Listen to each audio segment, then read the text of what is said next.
तो यही तो शब्द थे ना, अंधों के अंधे होते हैं। तो इतना विशाल युद्ध हो गया। तो अभी आपने जो बोला यहाँ पर अंग स्पर्श किया ना, अंग स्पर्श करते हुए आपने क्या कहा? ओम वाम मा आस्य अस्तु। आपने कहा हे परमात्मा मेरी वाणी मेरे मुख के अंदर हो। तो आप कहेंगे क्या मेरी वाणी मेरे मुख के अंदर नहीं है?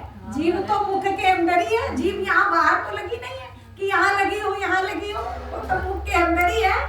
तात्पर्य है कहने का कि मेरी वाणी मेरे नियंत्रण में हो। मैं अपनी वाणी से जो भी शब्द बोलूं वो उचित और अनुचित का विचार करके बोलूं। कहां पर किस प्रसंग में कौन सी बात हमको कहनी है वो हमारे नियंत्रण में हो, हमारे अधिकार में हो। ये नहीं कि ये जो जीभ मिली है इसको आप जीभ बना ले, लप लप लप लप लप लप लप लप लप लप लप लप, मतलब एकदम शताब्दी राजधानी की तरह चलती ही चली जा रही है, कोई कंट्रोल ही नहीं है, कोई नियंत्रण ही नहीं है। जैसे अहमदाबाद में एक वो है ना कि वहाँ लोग साइकिल में भी बत्ती लगाते थे, साइकिल में भी बत्ती लगाते थे। अब एक लिए जा रहा है साइकिल, धड़ाधड़ चलाता चला जा रहा है। अब यातायात पुलिस ने उसको हाथ दिया तो कहा कि वो रुका नहीं, तो कहता है एक खाकी सावधान। बोले क्यों तुमने बत्ती नहीं लगाई है? कह रहा ऐसा नहीं है कि इसमें बत्ती ही नहीं है, इसमें ब्रेक भी नहीं है। परे को हट जा, कहीं ऐसा ना हो कि कहीं ऊपर साइकिल चल रहा है।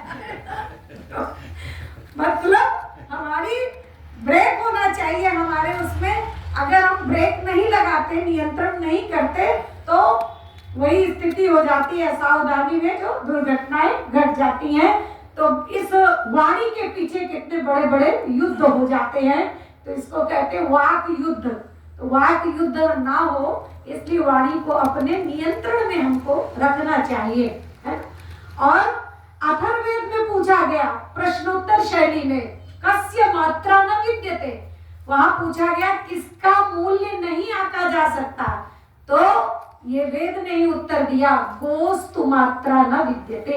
गो का अर्थ पृथ्वी है, गो का अर्थ गौ भी है, गो का अर्थ वाणी भी है, गो का अर्थ इंद्रियां भी है। जब हम कहते हैं तुम हो एक अगोचर, तो वहां गो का अर्थ इंद्रियां आया है कि परमात्मा आ माने नहीं, गो माने इंद्रियों के द्वारा, चर माने प्रतीत किया जाने वाला सब्जेक्ट नहीं है। वो इंद्रियों से परे है, इंद्रियातीत है, वो आत्मा का विषय है। वहां पर इंद्रियां लिया गया और यहाँ पर वाणी से लिया गया। कहा वाणी का मूल्य नहीं आंका जा सकता।